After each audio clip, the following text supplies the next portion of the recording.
I believe we're back on the record. I believe for the purposes of the jury, I have to have the state rest because effectively there was one rebuttal witness. So they need to know that the state is rested, and then I'll give the closing argument instruction.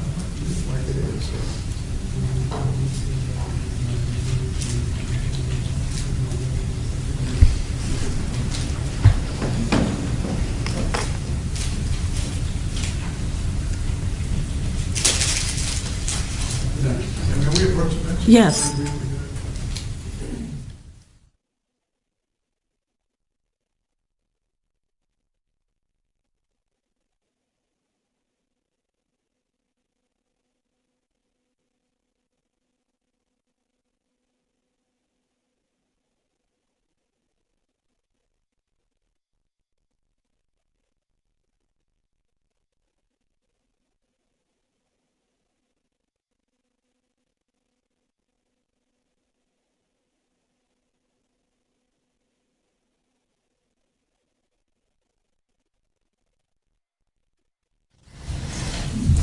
Okay, when we bring the jury in, if the state will rest on the record, and I'll give the closing argument instruction, and then you may proceed.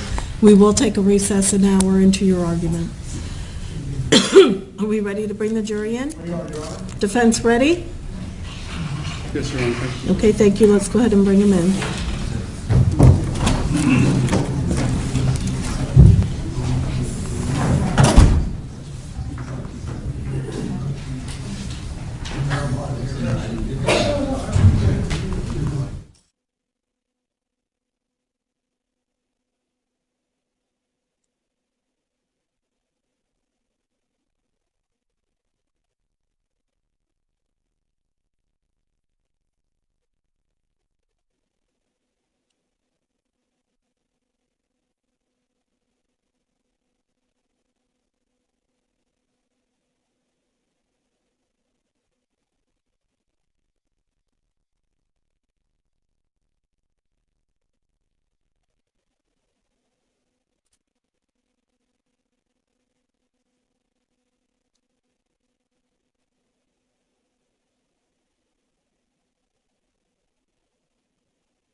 Please be seated. Good afternoon, ladies and gentlemen.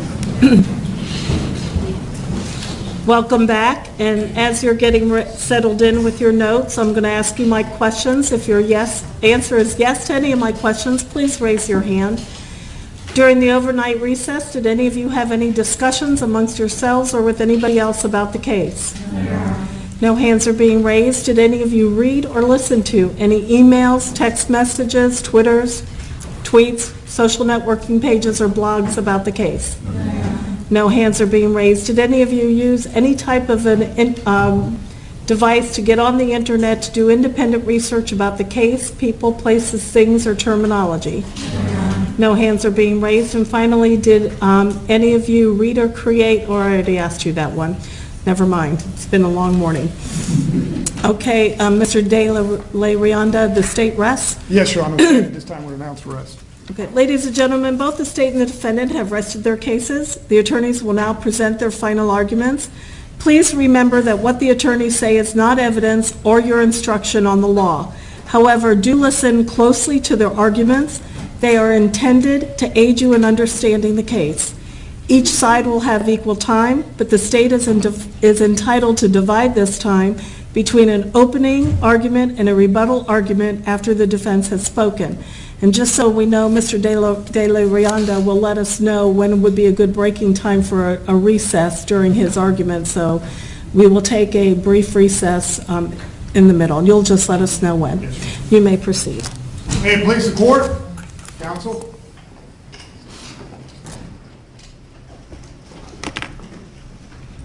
Good afternoon. A teenager is dead. He is dead through no fault of his own. He is dead because another man made assumptions. That man assumed certain things.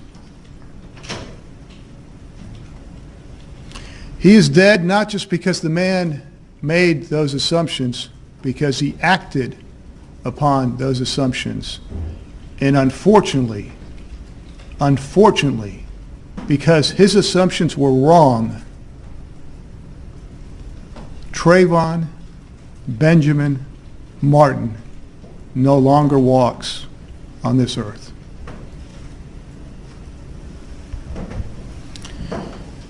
The defendant in this case, George Zimmerman, acted upon those assumptions. And because of that, a young man, a 17-year-old man, a barely 17-year-old man, I think he was 3 weeks past his birthday, is dead.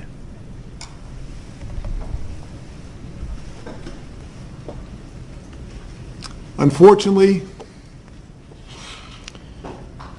this is one of the last photos that will ever be taken of Trayvon Martin. And that is true because of the actions of one individual, the man before you, the defendant, George Zimmerman.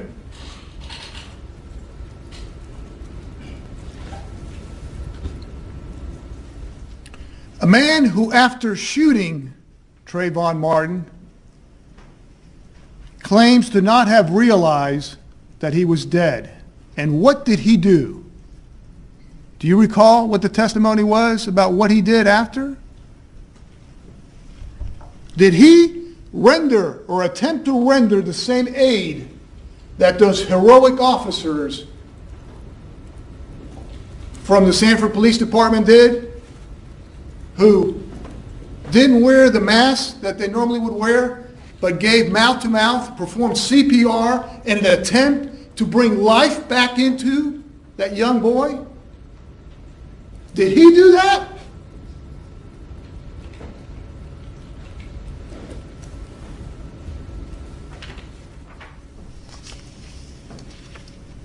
Recall also what happened when Mr. Manalo came out. And recall also what happened when the officer came out and that they handcuffed him. And recall what he told Mr. Manalo, please call my wife. And then apparently Mr. Manalo was taking too long or something. And he said, just tell her I killed him. Just kind of matter of fact.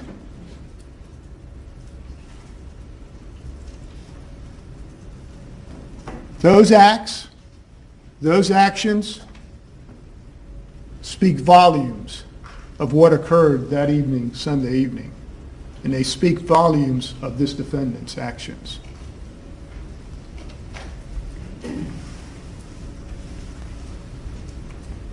Sunday, February 26th, 2012, at 7:09 p.m. at the Retreat at Twin Lakes Townhomes.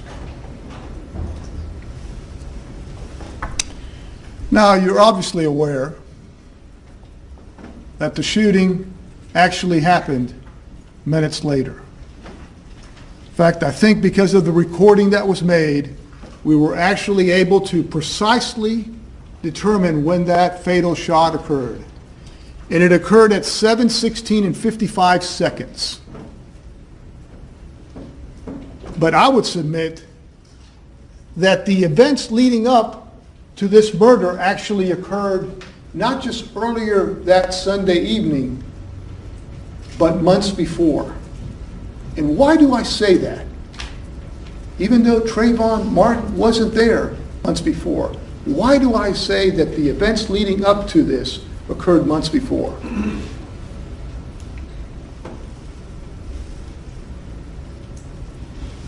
You recall the testimony of several people, but most importantly, the evidence you heard from this defendant's mouth when he was being interviewed by Investigator Singleton. When she first said something to the effect of, well, tell me what happened out there. I wasn't out there. I haven't gone to the scene. And what did he first say? 950. This is the correct one? Okay. So you live at 1950 Treeview Circle.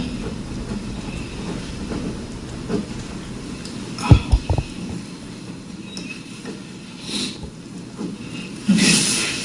I'm just going to keep quiet, and you tell me the story. You tell me what happened tonight, okay? Just tonight. Yeah, or whatever led up to this. Anything you want to tell me about what happened and why it ended up, what it ended up to where this boy got shot. Okay. The neighborhood has had a lot of crimes.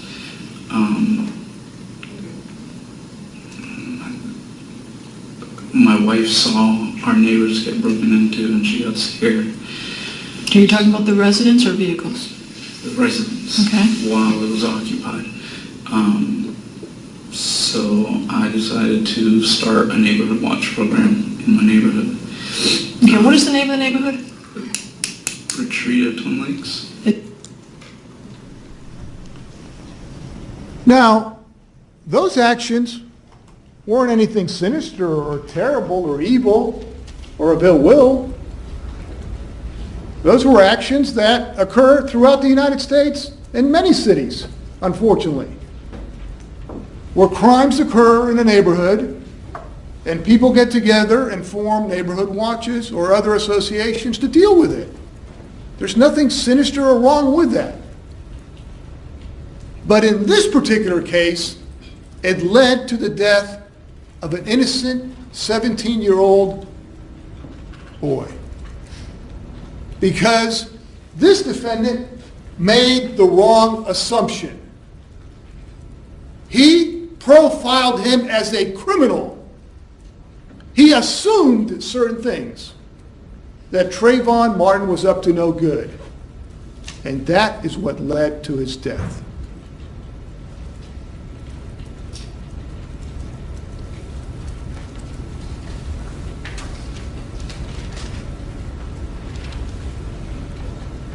Trayvon Martin, he was staying. He was there legally. He hadn't broken in or sneaked in or trespassed. He was there legally. He went to the 7-Eleven store earlier that evening. He bought what? What did he buy? What was his crime? He bought Skittles and some kind of watermelon or iced tea or whatever it's called. That was his crime.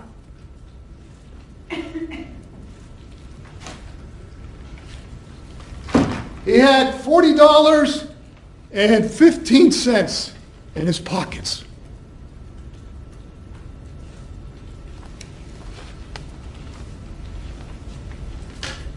He was wearing a photo button, and he was speaking to a girl in Miami. He was minding his own business. But apparently, this defendant decided that he was up to no good, that the victim was up to no good.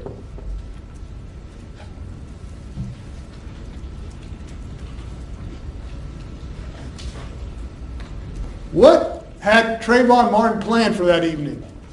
To watch a basketball game with his younger, I guess you'd call him stepbrother or friend, the son of his father's fiance.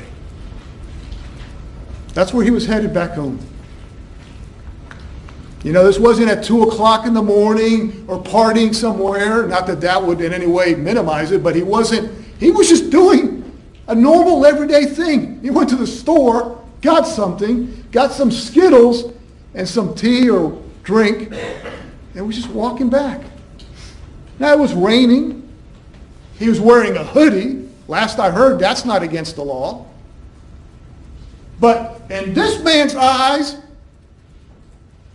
he was up to no good. He presumed something that was not true. Now, what's ironic about this, neighborhood watch, and you heard from Ms. Dorville and you heard from officers, etc., again, that's a respected thing that we encourage citizens to do. But in this particular case, he didn't even bother to find out if he thought he was up to no good. He called the police, the non-emergency number, but then he followed him. He tracked him. Because in his mind, in the defendant's mind, this was a criminal. And he was tired of criminals committing crimes out there. Again, that's not a bad thing. It's good that citizens get involved. But he went over the line. He assumed things that weren't true. And instead of waiting for the police to come and do their job, he did not. Because he, the defendant, wanted to make sure that Trayvon Martin didn't get out of the neighborhood. You might recall the prior testimony about the prior incidents. What happened? They would commit some kind of crime, apparently, and they would all flee. By the time, I think there was one guy that was caught, but the rest of them would flee. And this defendant was sick and tired of it. So that night, he decided he was going to be what he wanted to be, a police officer. Now, police officers are trained. Recall one of the questions that was asked of Investigator Serino by the defense. Sir, if you were driving by and somebody was in the front yard and maybe looking through a window, wouldn't you stop your car and kind of investigate that? His first, my recollection, is that his answer was, I would think maybe he lives there. But see, in this defendant's mind, because of the prior crime out there, he automatically assumed that Trayvon Martin was a criminal. And that's why we're here. That is why we're here. Because the defense is going to argue to you that this was self-defense. And they're going to say, what actually happened at the time of the shooting? And I'm going to talk about that, obviously. But you can't just take that in a vacuum. It's not like this defendant was just walking home and some guy came out of nowhere and just started beating him up. I mean, when you think of it, when you really honestly think about it, who was more scared? The kid that was minding his own business and going home, that was being followed by another guy in a truck, in an SUV, and that kept following him. Recall what he told Rachel Gentile? This guy was following him, and she said something to the effect of, well, maybe he's like a sex pervert or something. And that's when he referred to he's a cracker, whatever words he used, and he used the N-word too. But when you think of it, that is the person that was scared, I would submit. Now, Trayvon Martin, unfortunately, can't come into this courtroom and tell you how he was feeling. And that's true because of the actions of one man, the defendant.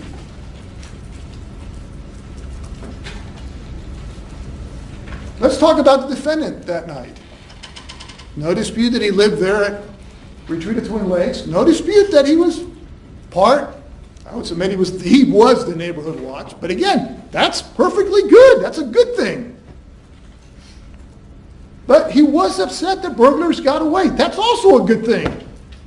That's good that people get involved. And apparently, according to his statement, he was driving to Target.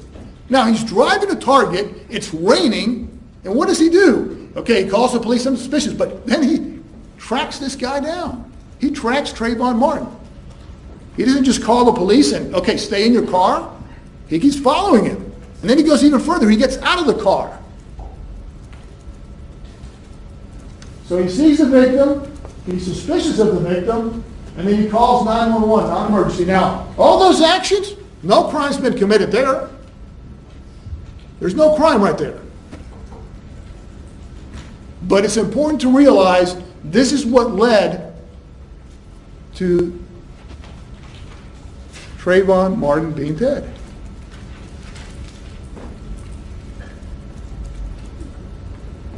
The defendant, 28 years old, 5'7", 204 pounds, and armed. Now let me stop right here. He had the right to bear arms. We live in this great country, and the Second Amendment allows people to carry a firearm. And he had a permit. He had a right to have a concealed permit, to have a concealed firearm. So again, he is not violating any law. The victim in this case, 17 years old, 5'11", 158 pounds. And he was unarmed. Well, I guess if you would consider Skittles the tea a weapon, and I'm not trying to make light of it, but the defense is saying, oh, it's that concrete, you know, like, and we'll talk about the concrete. But what started this? Assumptions. Incorrect assumptions on the part of one individual. And again, that's the last photograph we have of Trayvon Martin.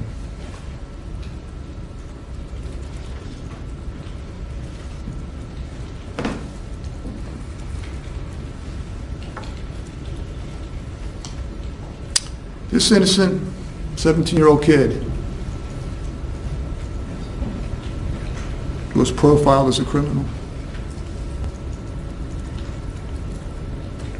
To quote the defendant,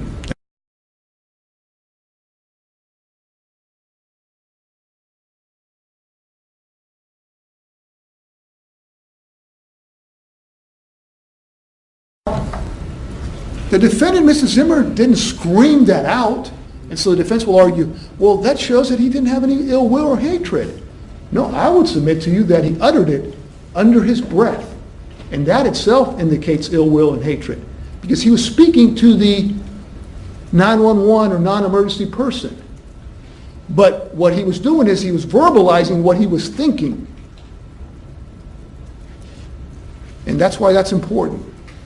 Because in his mind, he already assumed certain things. That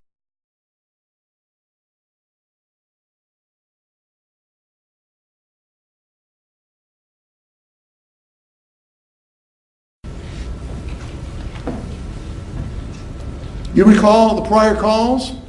We brought in 5, I think defense put in another one, 6 within the last 5-6 months, where crimes have been committed in the neighborhood. He was sick and tired of it. But the law doesn't say, okay, take the law into your own hands. Oh, I'm sorry, I got the wrong guy. Oh, I'm so sorry, I thought he was a criminal. Mr. Martin, Tracy Martin, Sabrina Fulton, I am so sorry, I made a mistake. I didn't realize that Trayvon Martin was minding his own business. I am terribly sorry. The law doesn't say that. The law talks about accountability and responsibility for one's actions. And that's what we're asking for in this case. Hold the defendant responsible for his actions. Hold him accountable for what he did.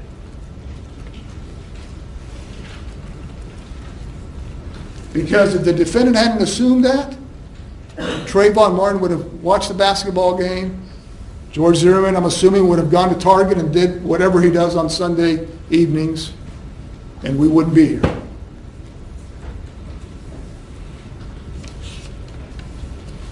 The law doesn't allow people to take the law into their own hands. It doesn't allow, quite frankly, even the police to take the law into their own hands. The police had gotten called out there, they would have done, they would have, okay, what are you doing here? Can I ask you what you're doing? Do you mind telling me? And under the law, they're allowed to ask somebody that's walking the streets. The person can ignore them or not. That's not a crime. Most people say, listen, I'm right here, I'm going home. You want to come? But this defendant didn't give Trayvon Martin a chance. Recall the testimony of this defendant in terms of the interviews, and I'm going to play certain parts for you. But recall how he says that at one point that Trayvon Martin is circling his car? And my point in saying that is, number one, you've got to determine whether that's true. But let's presume that part is true. And he says he's got something in his hands. Why does this defendant get out of the car if he thinks that Trayvon Martin is a threat to him? Why? Why? Because he's got a gun. He's got the equalizer. He's going to take care of it. He's a wannabe cop. He's going to take care of it. He's got a gun. And my God, it's his community. And he's not going to put up with it. And if the police are taking too long to respond, he's going to handle it. Now, did he go over there and say, I'm going to kill this kid? No. This isn't first-degree murder. It's not premeditated. But his actions resulted in the death of a 17-year-old boy. Did they not? I mean, do you have an innocent man before you? Is it really self-defense when you follow somebody? First of all, when you profile somebody incorrectly, when you automatically label him a criminal because he's acting in your mind, and in his mind, as suspicious, because he's wearing a hoodie, because it's raining and he's walking the streets or not walking fast enough.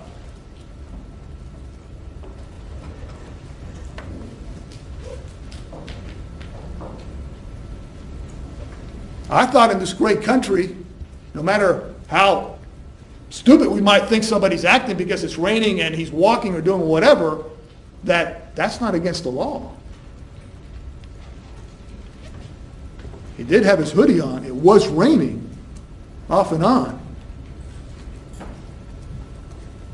What's ironic in this case, and what I want to spend some time talking with you about, is the defendant's statements. Because you might think, well, hold on. You're the state. What are you putting on his self-serving statements when he's denying committing a crime, when he's saying it's self-defense? We wanted to tell you all the evidence. We wanted to put in all the witnesses that saw something of value out there. Because we wanted you to get the truth. We wanted you to get the complete story. But in doing so, I want to analyze, dissect with you the defendant's statements. Why was it necessary for the defendant to exaggerate everything that happened? Why was it that it took him a while, even at the very end, he kept denying something? What? Obviously, he kept denying that he intentionally killed him, that it was, he said self-defense. But what was important even before that? What did he keep denying? That he followed him. Because the defendant knew that if he admitted he followed him, then that showed that ill will.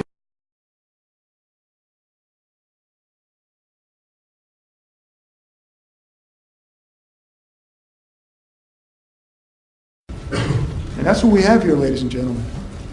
That's why he kept talking about, I didn't know the name of the street. I was looking for an address. Remember that video? And I'm going to show it to you again, the part where he's walking and he goes to the detectives, like the investigators, like there's some fools or something. Look, this is the back of the houses here. There's no address. Right in front of him is an address. And by the way, there's only 3 streets. How difficult can it be? And he's the neighborhood watch guy. He's been living there 4 years. And he takes his dog down to that dog walk. But he doesn't know the names of the street. He doesn't know the main street that you go in. Because, see, when he admits something like that, then it proves one thing, that he was following him. That he had profiled him and he was following him. And that shows his guilt. Because it shows that his actions led, unfortunately, to the death of Trayvon Martin. So you can't just say, okay, what happened at the actual interaction between them? And again, we're going to talk about that.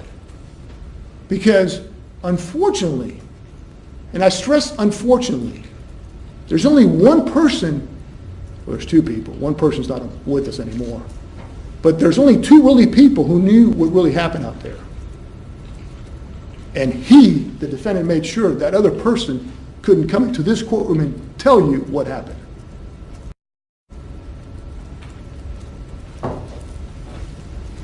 He, the defendant, silenced Trayvon Martin. But I would submit to you, even in silence, his body provides evidence as to this defendant's guilt. And why do I say that? Because from DNA, from lack of blood, other stuff, his body speaks to you, and even in death, and it proves to you that this defendant is lying about what happened. Do you recall one of the things we talked about at some point with one of the witnesses? I think it was Dr. DeMaio, a very impressive, distinguished doctor, about this photograph the defense keeps parading. Recall what I did? I said, what do you expect? Blood. And I'm going to show you the photographs. Not just at the medical examiners because they're saying, oh, that Dr. Bao, he's incompetent, he didn't know what he was doing. No, I'm going to show you the photographs at the scene, which show what? No blood in his hands. Now they're going to say, oh, it was raining that night. Wow. And I guess the blood on the defendant's head just stuck there, right? But on the victim, it just kind of vanished. Can't have it both. Can't have it like that. See, because what's important is the defendant, in an attempt to convince the police that he was really shooting this man, this boy, in self-defense, he had to exaggerate what happened. That's why he had to at some point say, oh, he was threatening me. It was almost like the levels of fear escalated. And we'll talk about that. How he was, then, originally he hit him, and then he got him on the ground, and then there was a struggle, and then he got the upper hand, and then, let's see, it got worse, and then he threatened to kill him, and then he put his hand over his mouth, suffocating him, and then he pinched his nose, and then he went for the gun. See how he's exaggerating everything? Oh, you don't believe this stuff? Well, hold on, it was even more dangerous. Because you know why? This defendant, as you heard, has studied the law in terms of what's required for self-defense. And he's got all those bullet points in terms of what's required.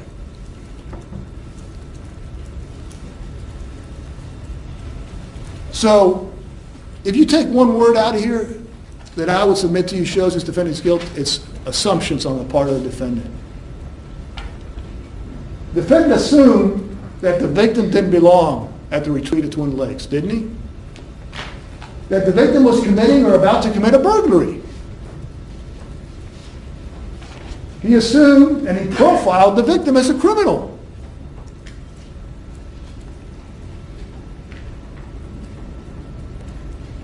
He assumed that the victim was one of those that always got away. He assumed also that he was an effing punk. And that the victim was going to get away before the police arrived. Now, what didn't the defendant do? Let's assume he was assuming that. And again, assuming something is not against the law by itself. Unless you're wrong. Well, let's assume at that time he legitimately thought that Trayvon Martin might be committing a crime. Okay, he called the police, non-emergency number. It's a good thing. But what did he do? He didn't, when this victim is coming up to him and he claims circling his car, like, what are you doing, man? What are you following me for? He didn't say, hold on, I'm sorry, I'm with the neighborhood watch. Or do you, can I assist you in some way? You look lost, or you look like you don't know what's going on. Can I help you? Can I give you a ride? Or let's say he was scared of him, but he could have said, do you live around here? Can I call the police? Can I call a friend? He didn't do that. He didn't take any action because he already in his mind had assumed that he was a criminal.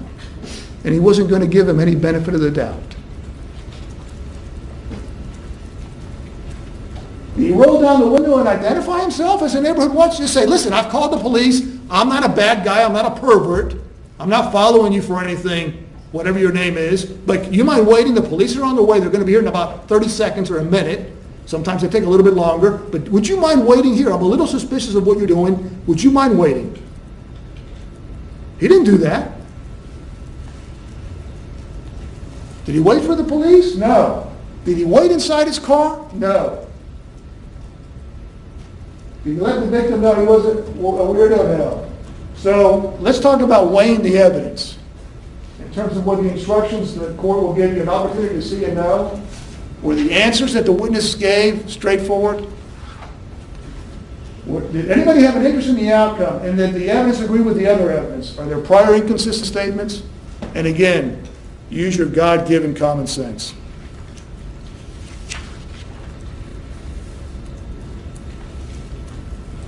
What do we have here? Really, what does it boil down to? You heard a little bit, and we put evidence of the fact the defendant at one point wanted to be a police officer. I've been in law enforcement 30 years, prosecutor. There's nothing wrong. That's a good thing. We ought to encourage people to be police officers. That's an honorable profession. He applied in Virginia, didn't get in, and then he's doing other stuff. He's taking criminal justice credits. That's good. But again, it doesn't say that the law allows a person to take the matters into their own hand. If not, why are we here? Why do we have courtrooms? Why do we have jurors? Let's just let people handle it outside. Oh, they're wrong. Well, sorry.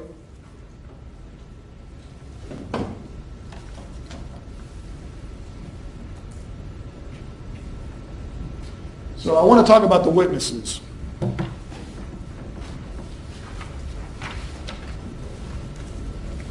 And before I do that, I want to take a moment to thank you for your time and service. I think we started over 4 weeks ago in this process that we're also fortunate to be able to live in, live the Constitution in terms of asking people to come from their everyday lives and give up a lot from work and from family to serve as jurors. So I think I speak on behalf of everybody, the defense, the court, and everybody. We thank you for your time and your patience. This case is very important to the state of Florida. It's important to the victim's family. It's important to the defendant. And it's also important, obviously, to you.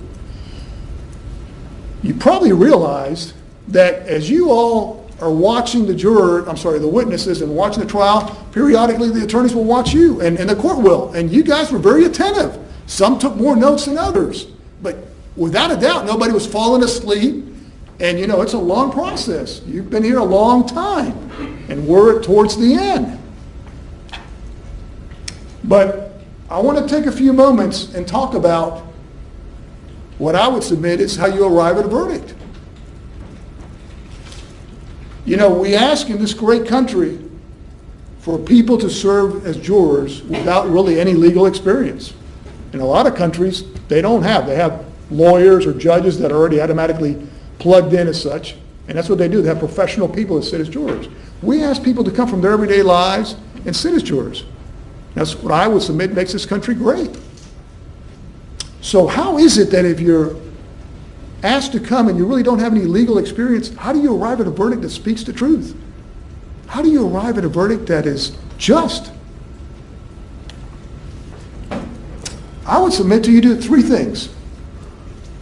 Number 1, you rely obviously on the witnesses, the testimony, the evidence, that you'll have the physical evidence that you saw, and you'll be able to digest more if you want to, the recordings, all that other stuff. Number 2, you rely on the law that Judge Nelson will read to you, and you'll actually be provided a copy of.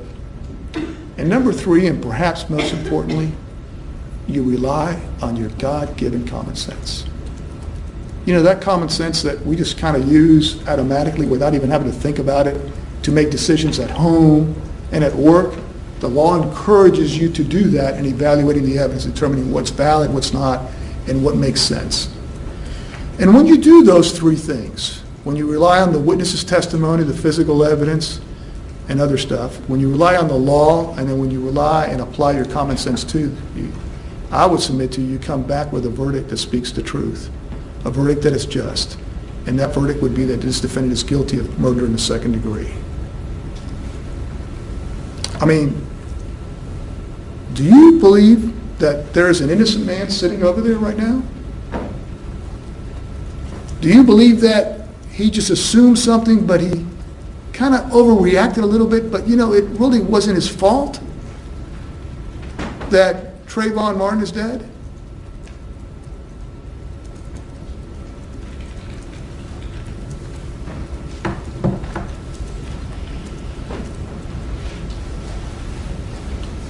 Do you believe that this was just kind of a struggle or an argument or a discussion or a fight that just kind of got out of hand?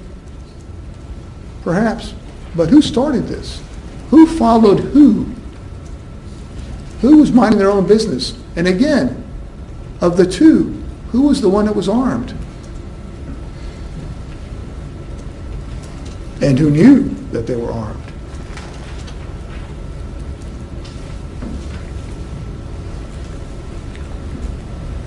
I hope you can see that from there.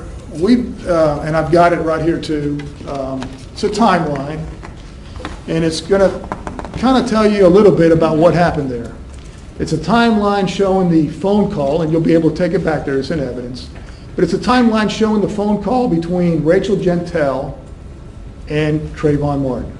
There's two parts to it, and it's color-coded. Hopefully we've made it fancy so you all can decipher it. You know, I'm old and I'm getting used to now the computer systems, but hopefully it makes sense. And what you also have is you also have George Zimmerman's call, so you have the exact time in terms of the length of the call. Then you also have it broke up originally with, as you recall, Ms. Gentile talked of it. She lost contact and then she got it back up. And then you have Ms. Lauer's call. And that's why I was able to tell you unequivocally as to when the gunshot occurred. Because we were able to time when Ms. Lauer made the call, and you hear the gunshot, unfortunately, in that call. And then you have other calls too, Ms. Serdaika that you heard speak, and then you have when Officer Smith arrived at the retreat of Twin Lakes, and you have Mr. Good's call. So I would submit to you that's relevant in terms of establishing the timeline as best we can as to what occurred. Now, are people off, by a few minutes possibly, but the phone records don't lie. Because my recollection was that we spent, I think, half a day one day and possibly half a day the next day hearing from one witness. Her name was Rachel Gentile. Now, this young lady, I would submit to you, is not a very sophisticated person. She's not the most educated. But she's a human being, and she spoke as best she could. She happens to be what? Haitian or of Haitian descent. And, made a big deal about, oh, you can't read cursive. Yes, you can, unfortunately. She's what, 18, 19? But did what she tell you as best she could, and maybe her English wasn't the best, maybe her speech, her language was a little colorful. I think she referred to me as that bald-headed dude and referred to other phrases to describe other people. But did she speak the truth? Because when you think of it, she was the person that was speaking to the victim. And really, the conversation that she had with the victim, nobody would know whether she's telling the truth or not other than her. I mean, we have the phone records that established it, that there's no dispute that they were talking. But what I'm saying is, she didn't have to, she could have embellished, she could have lied about what the victim said, and when she referred to the guy that was following him, that creepy guy, when she said to him, he's probably a pervert or a sexual something, why is this guy following you? And Trayvon Martin said he's what?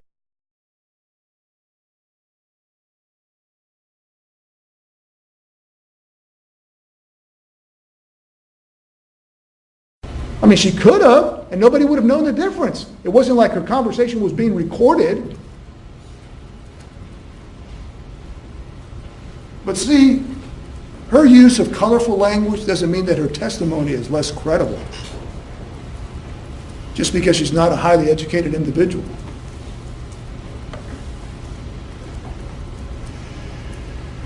Again, we have records that establish that that conversation took place.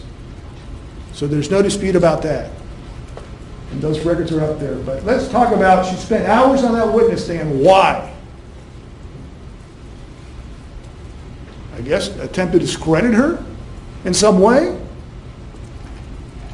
You decide whether she was telling the truth. Do you disregard what she said because her family's from Haiti? Because she isn't sophisticated? And because she can't read cursive, unfortunately? I mean, is that what you should do?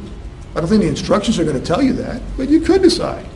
Well, she's not very educated. I don't think she's, and I'm not saying that you will. But I mean, why do we take so long in asking her questions? Because we're trying to get to the truth, both sides. But I think the other witnesses, I guess, were maybe more sophisticated. It didn't take 6 hours or whatever. Anyway, you decide. But did what she say comport or match up with the evidence that the other people were talking? I would submit it did. I mean, think back, and it happened a while ago, but think about what she said. What she said Trayvon Martin said, and isn't it consistent with the evidence? I mean, is there any dispute that this defendant profiled, it's my word, you can use whatever word you want to use, but isn't it true that this defendant assumed that Trayvon Martin was a criminal? I mean, he even tells the police that. Why isn't that consistent with what Rachel Gentile tells you? Didn't even the defendant in his statements to the police say, yeah, the kid, or however he referred to him, the guy, whatever, he's running away? Didn't she say that?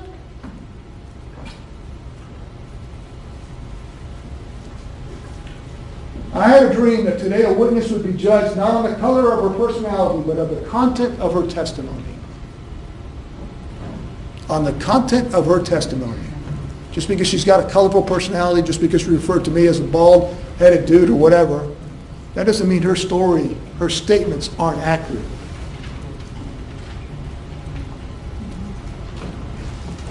Was the evidence consistent with what she said? Wasn't she on the telephone with the victim? Isn't it true the defendant was following the victim? Didn't the victim attempt to get away?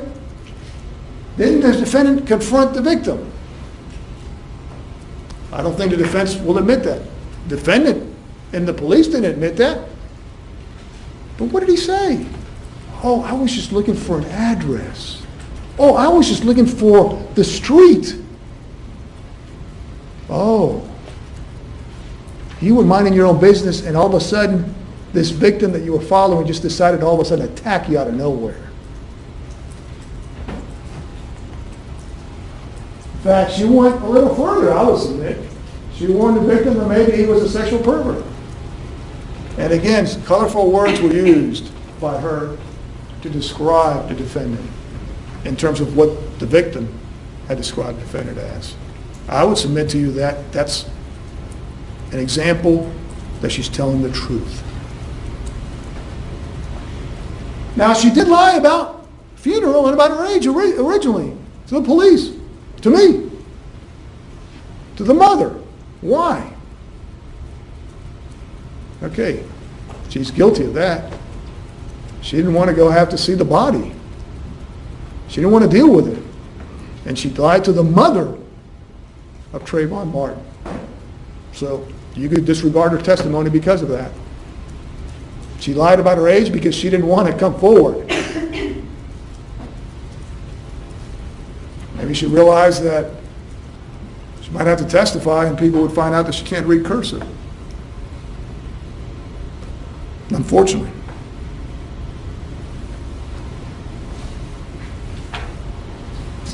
We have the defendant's non-emergency call.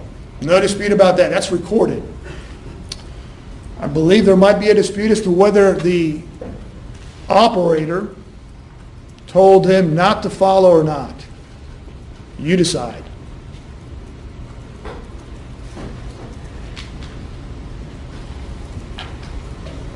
What was in that recording?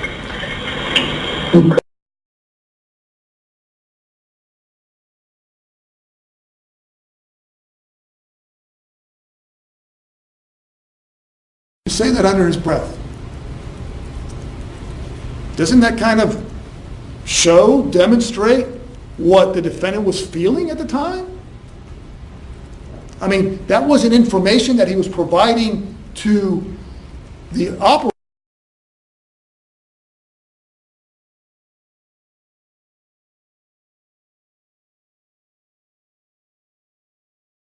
wasn't a description so that the officer could identify him, was it? Why is he uttering that word? Other than that's how he feels. Now, defense may get up here and tell you, oh, he was just angry. Well, you decide.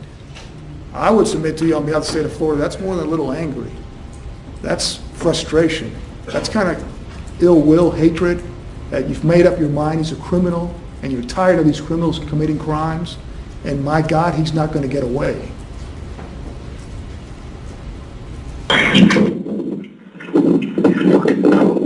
Are you following him? Yeah. Okay, we don't need you to do that. Okay.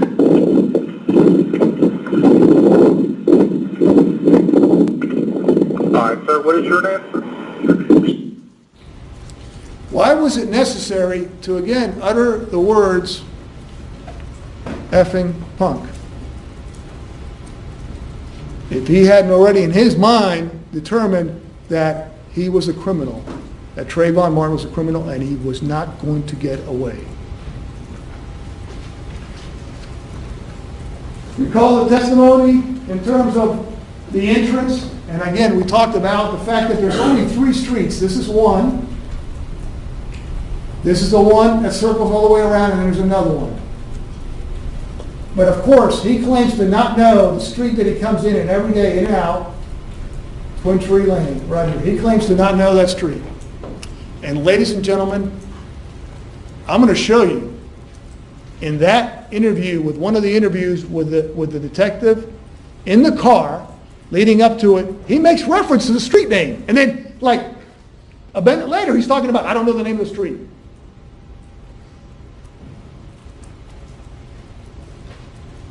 He inadvertently let out that he was aware of that street, because he let out that that was a lie that he told the police so that it would justify why he is following, why he is profiling, why he is tracking a young man.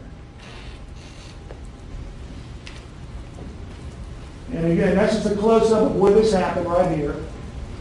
You obviously are very well familiar with it, and we've got some more exhibits for that. We have Miss Lauer's call, the 911 call. And really, Miss Lauer, what did she say? She didn't see anything. She stayed inside. I think at some point in that phone call, she's telling her husband to be, I think they're married now, Jeremy Weinberg, Jeremy, get away from the window and do something. Don't go out there. But the bottom line is, she recorded it. But what did she say? Before the actual recording, before she called the police, she heard something going on out there. Because, see, this wasn't like the defendant claims that out of the blue, the victim just kind of attacked him and knocked him to the ground and they just started beating him. No, this started, I would submit, further down, but it didn't start right at the T where the defendant claims it occurred.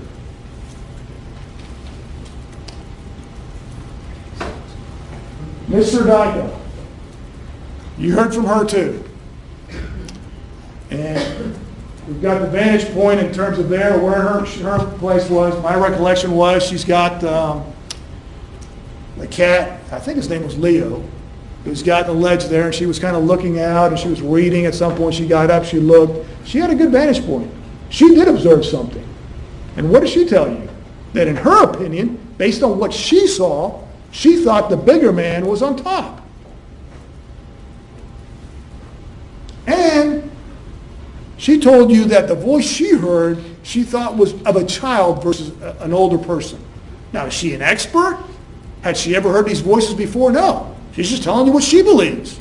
Just like you've had a bunch of other people come in and say, oh, that is George Zimmerman's voice, and that is Trayvon Martin's voice. You decide. But she told you as best she could what she observed. And what's consistent in terms of what she observed and what happened.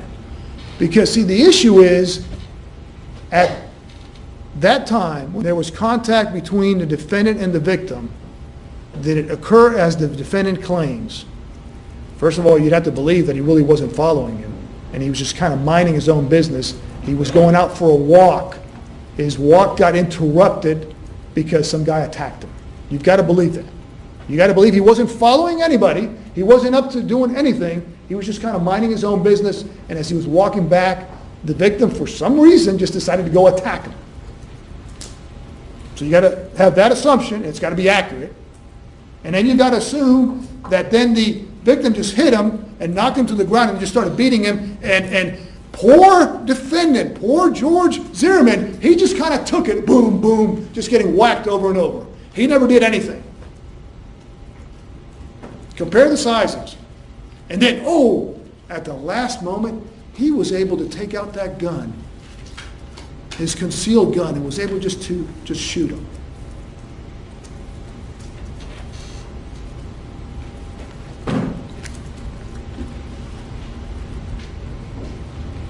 You had the testimony of John Good, who did call 911, and the time frame is important in terms of when his call was made.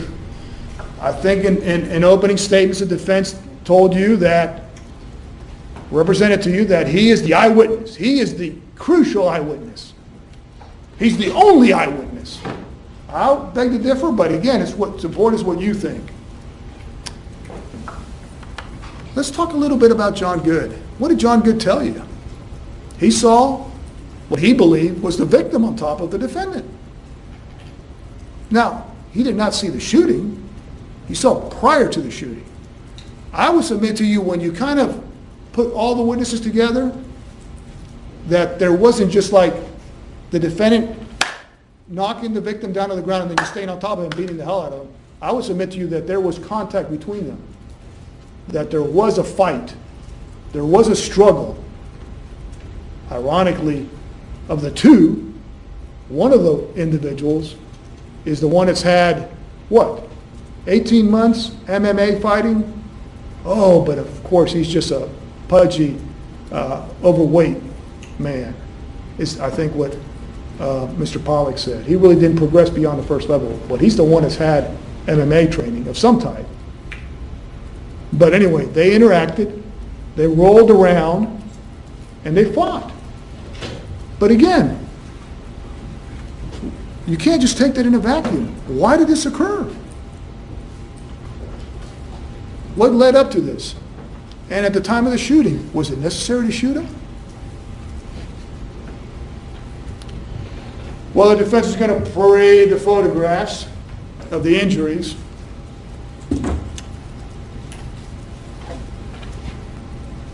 I don't think I need to show you the one photo that counts, do I? The ME photo. Who suffered the most serious injury of all?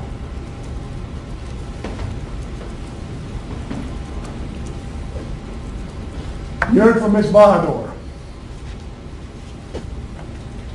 What did she tell you? Oh, I apologize. Mr. Good. He said that he saw a struggle out there. He saw the victim, who he believes was the victim, based on clothing description, he didn't know him, on top of the defendant. And he saw the victims doing something to the defendant. He originally said it was MMA style, but when asked specifically, did you actually see blows? He said, no. I saw movement there. He may have been hitting him, but I don't know. What's also very important about what Mr. Good told you? He told you that he could not see the defendant's hands. So did the defendant have the gun out at that point? Was he trying to get it out? And was Trayvon Martin at that point, which is about, 25, 30 seconds or so before the shooting, was he trying to protect himself from that gun? Is that what the struggle was about?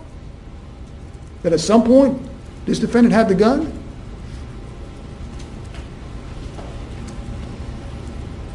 The defendant claims at the very end, right before, unfortunately, he had to shoot the victim, that the victim grabbed the gun. Unfortunately for him, the truth comes out, and it refutes what the defendant said. Recall the testimony of Mr. Gorgon in terms of the DNA. There wasn't any on the gun. Recall what he told his best friend, Mr. Osterman, what the defendant told Mr. Osterman, not like a month later, that same evening, meaning the morning after, when he picked him up at the police station and drove him to his house, that the victim had grabbed the gun. Not the holster, grabbed the gun. Excuse me. In fact, Mr. Osborne told you he wrote a book about it with his wife. Miss Bahadur told you that she heard something out there. I think it was either Miss Bahadur or Miss Sardaika heard something like no. I think that kind of matches up with what Rachel Gentile told you about, like, get off of me or something to that effect. Again, you all took great notes. I'm sure you paid attention to when the witnesses were out there. So I'm not going to cover every little minor point, but it's consistent with what Rachel Gentile told you. And she described, my recollection was that she described, she lives right here at 2841, she described movement this way.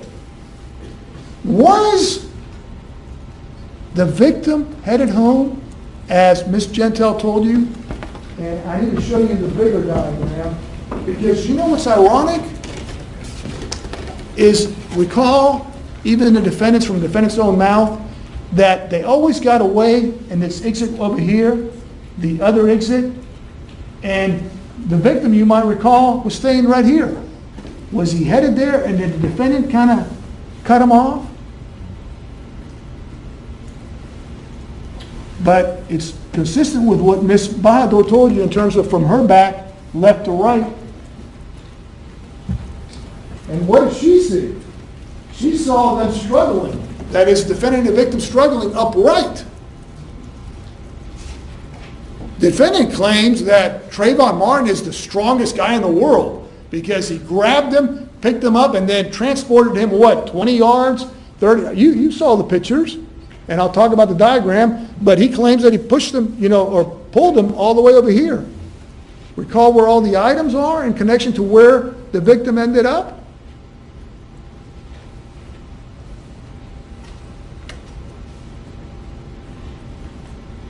The Manalos, Mrs.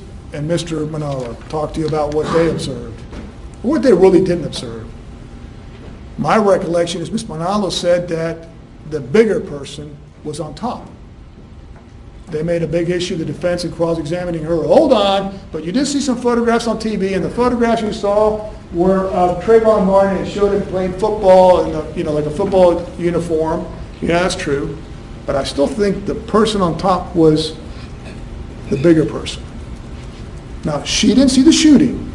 My point is that there was a fight there. There was a struggle, and at some points it appears, based on the evidence, that the defendant was on top, and at some points the victim was on top.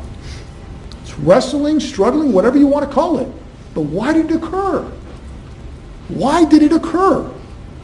If you believe he's an innocent man, then you believe that the victim just decided to come up and just smack him. Smack the defendant, and the defendant fell to the ground, and the victim just started beating him up for, we don't know, but for some reason. And that the defendant really wasn't following him. The defendant really was just kind of walking back to his car. The defendant was truthful when he was telling the police that he was just kind of trying to find out what the address was, or he was trying to find out what that street name was.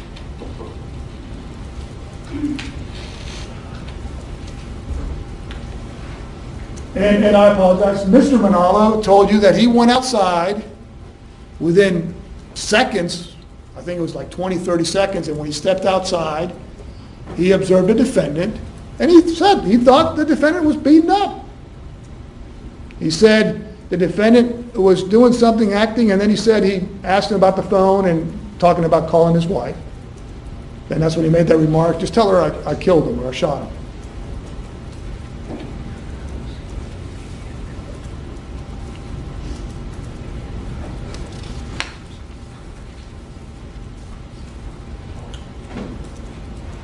Now you might be thinking, well, hold on, if there was a fight, if there was a struggle, how does that factor in? Well, and who started it? Who was following who? Who was chasing who? Who had the right if they were being chased? Does the defendant have the right to self-defense? I'm sorry, does the victim? When he's being chased by this person? You'll hear the facts in this case, and you'll hear in terms of whether the defendant was chasing him or not.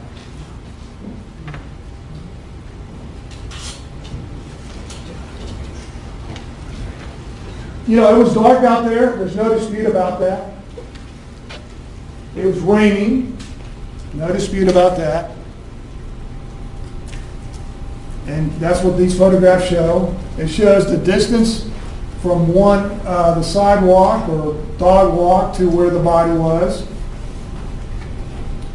Shows where several items were. And you've got the diagrams and you've got the photographs.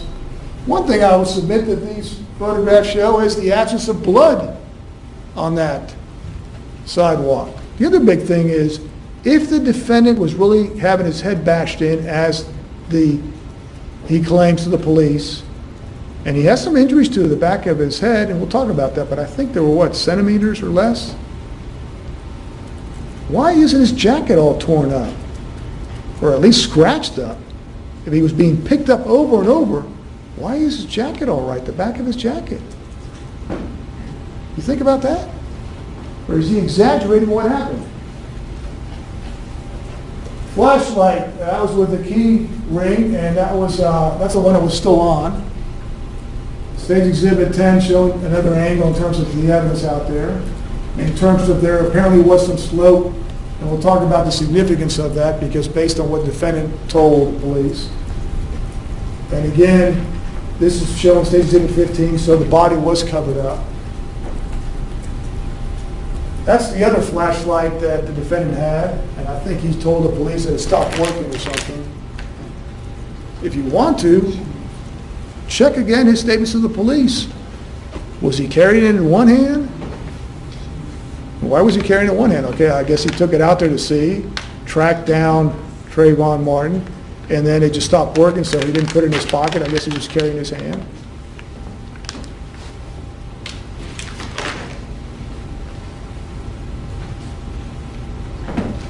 That's the victim's phone. There's no dispute that he was talking on the phone. And this is how, when they attempted to save his life, he was turned over. I'll show you this photograph, not to show you just that, but I'll show you that because I wanted you to focus on this. He was speaking on the phone, and he had ear plugs, or whatever you call them. Stage Exhibit 22 is a close-up of where the gunshot was, and also this photograph button. One thing I'd suggest to you that might be important to note on that is there was a big deal made about the jacket or the hoodie or the sweatshirt, how it had to be consistent with the can and how to do that. Well, that button might have something to do with the way that sweatshirt is kind of hanging. It's a little big on him, but also that might affect the angle of how much is sticking out of the sweatshirt. You decide. Stage Exhibit 23, why is that important? Do you see any blood on his hands? On the victim's hands? Stage Exhibit 24, do you see any blood on his hands? I mean, is there any dispute that the defendant's mouth, nose, had some blood on it? How come there isn't any blood on the victim's hands? Because the argument was made or suggested to you in terms of the cross-examination of the medical examiner and all that. Oh, you had to wash his hands, so that was inaccurate. You know, you all didn't know what you were doing there. Well, right there at the scene, where was the blood? The other interesting thing is that I will submit to you, just based on the evidence, I don't know what you call this, I don't know if it's a drawstring or what. Why is one of them a lot longer than the other one? Was the defendant maybe pulling on that as the victim was trying to back out? It's ironic that you see how one is pulled all the way down? And which side is it on?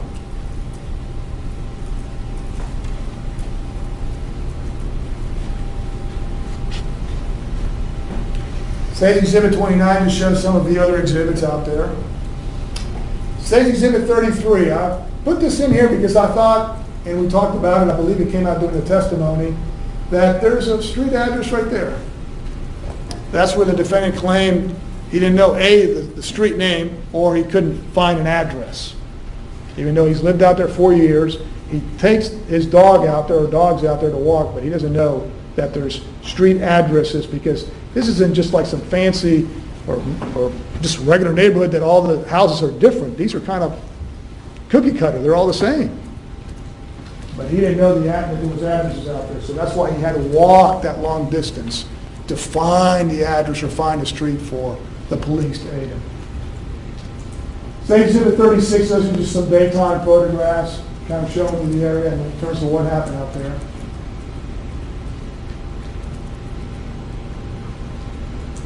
State Exhibit 76, there's been a big issue about that photograph. It shows how the defendant was bleeding. I believe Mr. Manalo took that photograph. Why is the blood still on there, and why would the blood not be on the victim's hands? It's interesting, too, the direction of the blood, and we'll talk a little bit about that in terms of what happened. State Exhibit 77, this is again Mr. Manalo before the police got out there. Where are the victim's hands? But under his body? What did the defendant claim to you? He used police jargon in terms of suspect and, well, the police, of course, they always spread out the arms, the hands, to make sure there's no weapon there. Because he's trying to tell the police that what happens is he was scared, and he at one point said, oh, I thought he had something in his hand, so I was checking for that weapon. That's what I was doing. Well, it's inconsistent with the physical evidence out there. Now, defense may argue, hold on, didn't Dr. DeMaio say that you could take out a person's heart and then they could live for 15 seconds and that the person could kind of walk or do all this other stuff? Okay, so you take out the heart, then the defendant kind of moves him and spreads out his hands, and so he's taking even more blood pumping out, and he's able, and then the victim just kind of happens to just kind of lift himself up and put the hands underneath? I don't know. You decide. Why did he have to say that? Because it's part of him wanting to be a cop.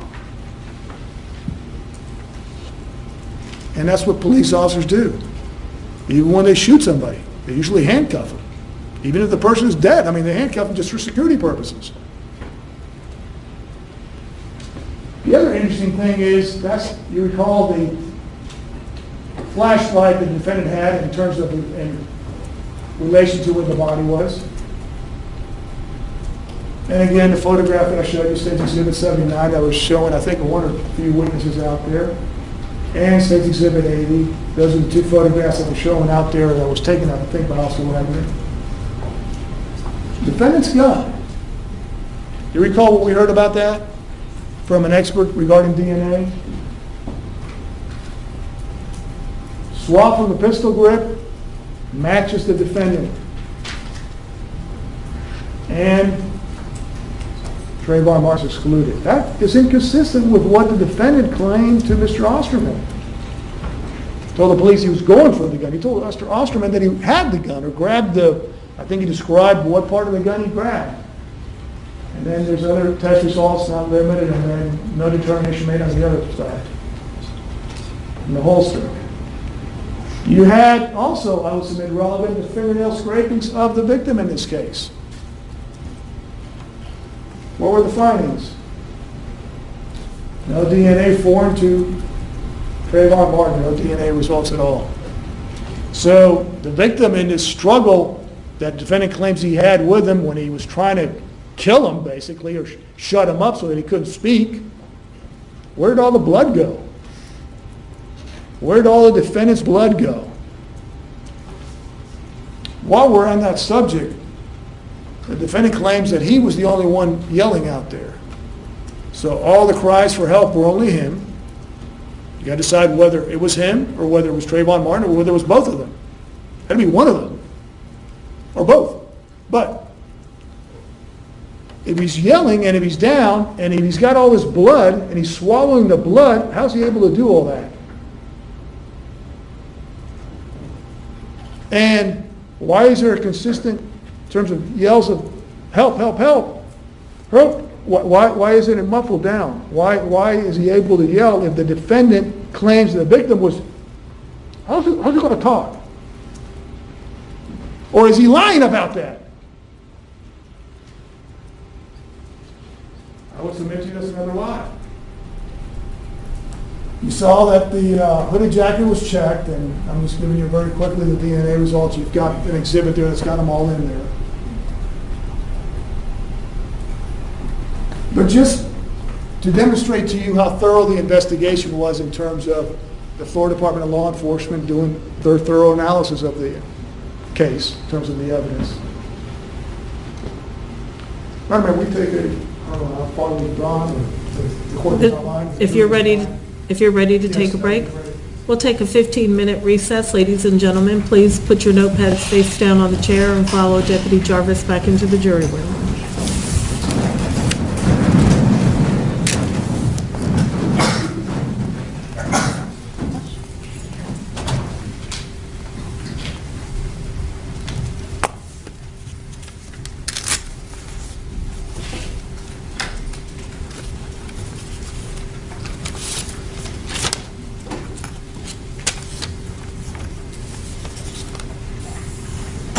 Court, please be seated. Court will be in recess for 15 minutes.